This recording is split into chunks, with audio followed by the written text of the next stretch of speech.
Ecuador, 15 de diciembre de 2025. Hoy exploramos una serie de ordenanzas y registros oficiales que a primera vista parecen áridos, Sí, muy técnicos. pero juntos cuentan una historia fascinante sobre la tensión que define a nuestras ciudades, cómo pagamos por el progreso y quién se beneficia realmente de él. Esa es la gran pregunta. Veremos cómo se decide el valor del suelo, cuánto cuesta mantener hasta los servicios más básicos y los ingeniosos y a veces polémicos mecanismos para financiar todo. Desde una carretera hasta la protección de la fauna en un lugar tan único como Galápagos. Exacto.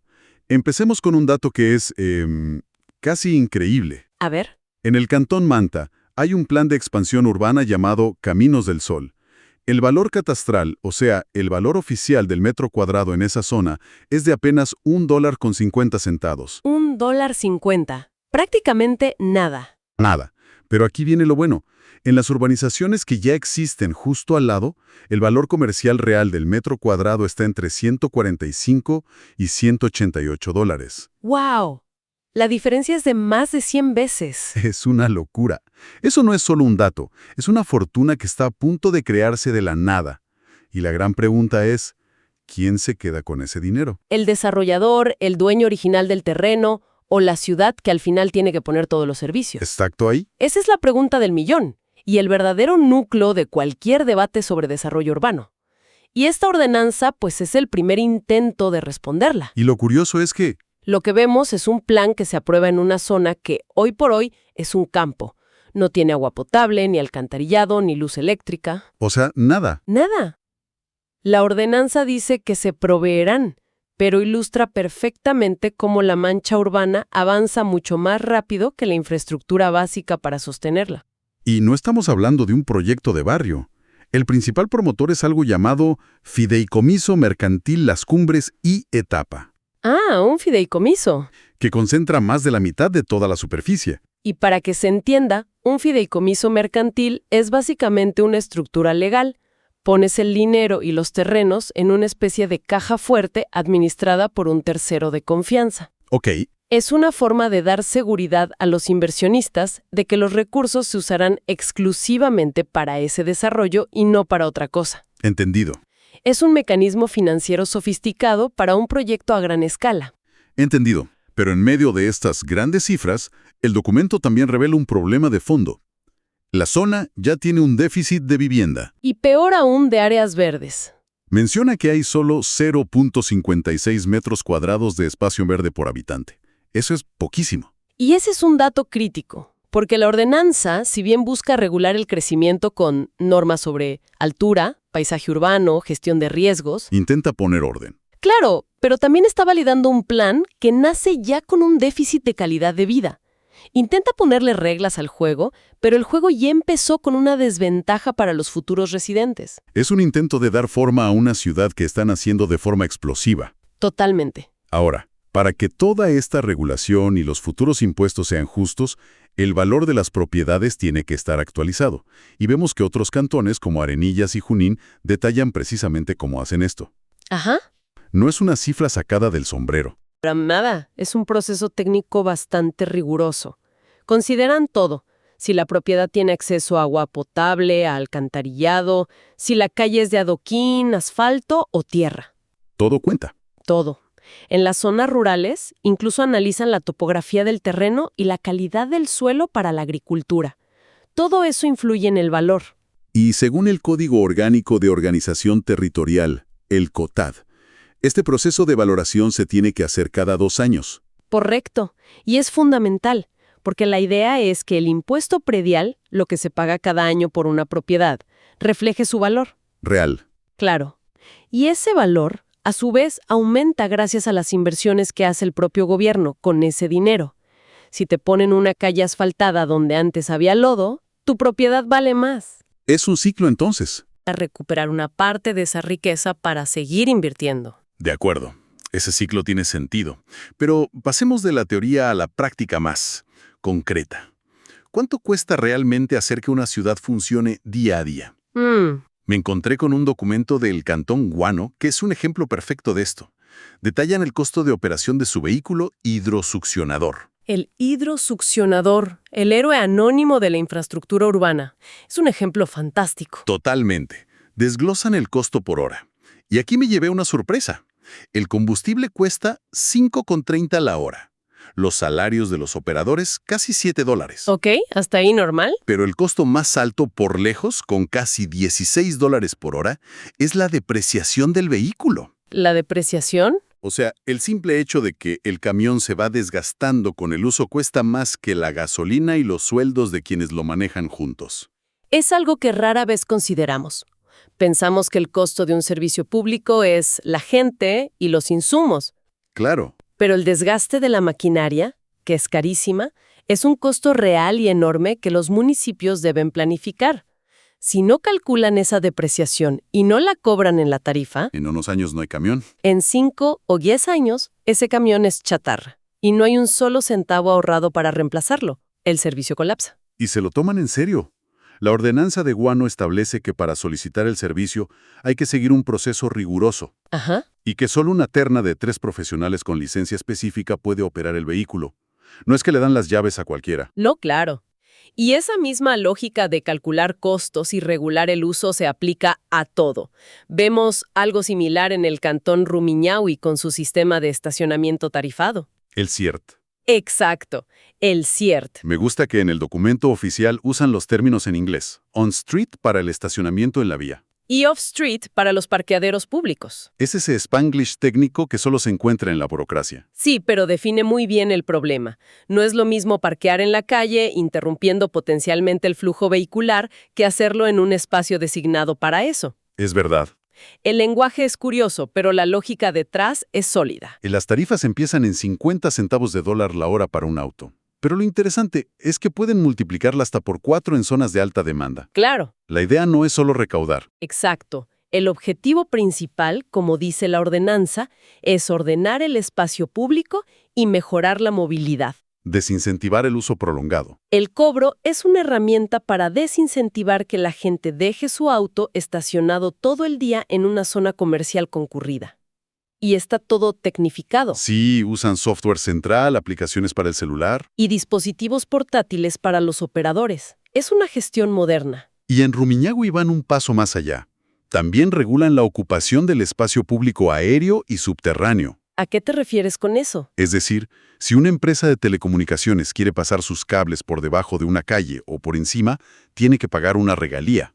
Lo cual es una visión muy avanzada. El subsuelo y el espacio aéreo de una ciudad son activos públicos valiosos. Claro, no son infinitos. Si una empresa privada los usa para su beneficio exclusivo, es lógico que pague una contraprestación por ello. Es reconocer que el espacio público no es solo la superficie. Ok, entiendo cómo se financian servicios del día a día, como el estacionamiento o el hidrosuccionador. Pero, ¿qué pasa con los megaproyectos? Otra escala. Una cosa es cobrar 50 centavos por parquear un auto y otra muy distinta es financiar la red de carreteras de toda una provincia. ¿Cómo se aborda esa escala? Bueno, parece que en la provincia de la Azuay tienen un plan bastante elaborado. Muy elaborado. Muy elaborado. Lo que hacen es repartir el juego. Establecen una corresponsabilidad. Por un lado, le dicen a los gobiernos de las parroquias rurales, miren, ustedes se encargan del mantenimiento de las vías locales más pequeñas. Delegan. Y para eso les vamos a dar el 12% del dinero que nosotros, como provincia, recibimos del presupuesto del Estado. Es una forma de descentralizar la gestión. Tiene sentido que lo local se gestione localmente. Pero, ¿y las obras grandes? Las nuevas carreteras, los puentes. Ahí es donde crean dos mecanismos de financiación muy interesantes. El primero es, digamos, bastante tradicional. A ver. Se llama Contribución Especial de Mejoras, Nuestra Vía. La idea es que los dueños de los terrenos que se benefician directamente por una nueva obra vial contribuyan a pagarla. Es el principio de recuperación de plusvalía, del que hablábamos antes. Justamente. Es la idea de que la inversión pública genera una ganancia privada inesperada. Que en palabras sencillas significa, si el gobierno construye una carretera pavimentada frente a tu terreno que antes era de tierra, y eso hace que tu propiedad valga el doble, Ajá. es justo que contribuyas con una pequeña parte de esa ganancia para financiar la obra que la generó. Exacto. Suena muy lógico en teoría, pero me imagino que no es muy popular entre los dueños de las propiedades. ¿Hay mecanismos en la ordenanza para lidiar con la resistencia o para asegurar que la valoración sea justa? Sí, el cálculo es complejo y se basa en el avalúo catastral y el costo de la obra, repartido según el frente del predio o el área. Intenta ser técnico y objetivo, precisamente para evitar la arbitrariedad. Ok. Pero el segundo mecanismo que crean es aún más novedoso. La tasa de movilidad ecológica y sostenible. Correcto, una tasa que se cobrará anualmente a todos los vehículos al momento de la matriculación. Y el dinero tiene un destino muy específico. ¿Cuál es? Proyectos de vialidad verde. ¿Y qué significa vialidad verde en este contexto? La ordenanza lo detalla. Menciona explícitamente el uso de materiales reciclados en el asfalto, la construcción de pasos de fauna, Ah, para que los animales crucen seguros. para que crucen las carreteras de forma segura y la arborización masiva en las zonas de influencia de las vías.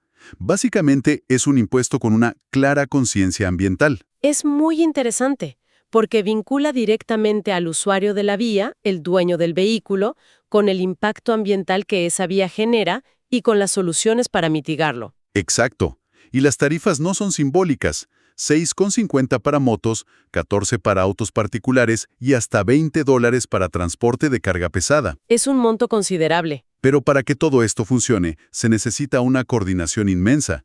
La provincia no tiene el registro de todos los vehículos ni de todas las propiedades. Y ahí está el desafío de la gobernanza multinivel. Exacto. La ordenanza lo resuelve obligando a los municipios a transferir sus catastros a la provincia. Y la recaudación de la tasa de movilidad se hará a través de los propios municipios, que luego tienen que transferir esos fondos. Es un andamiaje institucional complejo. Complejo, pero absolutamente necesario para que funcione. Hemos visto el panorama general, desde el valor del suelo hasta los grandes proyectos viales, pero a veces los detalles más pequeños son los que mejor revelan la realidad del día a día. Sí, Por ejemplo, la resolución del Cuerpo de Bomberos del Cantón Navón para aprobar sus tarifas para 2026. la justificación que dan es increíblemente directa y honesta. No se andan con rodeos. Para nada. Declaran una situación económica desfavorable, admiten que tienen un déficit de 10 bomberos y que necesitan recursos urgentemente para comprar equipos, construir una nueva estación. Y capacitar mejor a su personal. Es un recordatorio crudo de que detrás de cada tasa, de cada cobro que nos parece una molestia, hay una necesidad de servicio público muy real y a veces desesperada. No es un impuesto abstracto. Es dinero para que haya alguien que responda cuando hay una emergencia. Y el cálculo de esa tasa es muy inteligente. No es una tarifa plana para todos. No. Es multifactorial. Depende del nivel de riesgo del negocio, de los metros cuadrados que ocupa y de un porcentaje sobre su actividad comercial. Claro, tiene lógica. Una gasolinera, que está clasificada como de muy alto riesgo, paga una tasa muchísimo mayor que una tienda de abarrotes de bajo riesgo. Es un sistema basado en el riesgo real que cada actividad representa para la comunidad. Este caso de los bomberos nos muestra cómo una necesidad muy local y urgente se traduce en una tasa específica. Pero las ordenanzas también reflejan las prioridades únicas de cada lugar. A veces de maneras totalmente inesperadas. Y no hay lugar más único que Galápagos. Totalmente. Nos topamos con una ordenanza del Cantón Isabela que no habla de impuestos, ni de camiones, ni de carreteras. No. Habla sobre el manejo de la fauna urbana. Y el primer artículo te deja claro que estás en otro mundo. El objetivo principal no es el bienestar de las mascotas, Que sería lo normal en otro lado. sino preservar las especies endémicas y nativas de las islas. La mascota es vista como un riesgo potencial para el ecosistema. Es un cambio de perspectiva radical. Y para lograr ese objetivo, prohíben estrictamente la comercialización de animales de compañía en la isla. Nada de tiendas de mascotas. Nada. Prohíben su uso en circos o peleas, lo cual es de esperar, pero sobre todo regulan de forma muy estricta la tenencia. Quieren evitar a toda costa que los perros o gatos se vuelvan ferales. O sea, que se escapen y formen poblaciones salvajes. Exacto, que puedan cazar iguanas marinas o tortugas jóvenes y amenazar todo el equilibrio. Demuestra cómo las regulaciones locales deben adaptarse a realidades únicas. Sin duda. Mientras en el continente, el gran debate sobre el impuesto predial y dónde estacionar el auto, En Galápagos la prioridad absoluta es proteger un patrimonio natural de la humanidad. Y esa prioridad se filtra hasta en la ordenanza sobre cómo cuidar a tu perro. Es fascinante. Es el ejemplo perfecto de que gobernar no es aplicar una fórmula única en todas partes, sino entender las particularidades y los valores de cada comunidad y legislar en consecuencia. Entonces, si damos un paso atrás, ¿qué nos dice todo este mosaico de documentos? Hemos visto la maquinaria de la administración local en pleno funcionamiento. Es un sistema increíblemente complejo de valoración, regulación y, sobre todo, de búsqueda de fondos para financiarlo todo. Exacto. Desde el costo de la depreciación de un camión en Guano, pasando por cómo financiar carreteras ecológicas en Azuay, Hasta cómo evitar que un gato doméstico amenace a la biodiversidad en Galápagos. es la gestión de lo cotidiano y lo excepcional al mismo tiempo. Y al final, todo parece volver al mismo punto, a esa tensión que mencionamos al principio. Sin duda. Si observamos con atención, todos estos documentos giran en torno a una pregunta fundamental. Por un lado, la inversión pública. Una nueva carretera, alcantarillado, Un plan de urbanismo aumenta directamente el valor de la propiedad privada, creando riqueza. Por otro lado, la administración busca desesperadamente cómo financiar esas mejoras de una manera que sea justa y sostenible. y eso nos deja una pregunta clave. Una pregunta clave no solo para Ecuador, sino para cualquier comunidad que quiera crecer. ¿Cómo se equilibra el reparto de los costos de las mejoras públicas con los beneficios privados que éstas generan? La respuesta que cada comunidad le da a esa pregunta define, en gran medida, el tipo de ciudad que está construyendo para el futuro.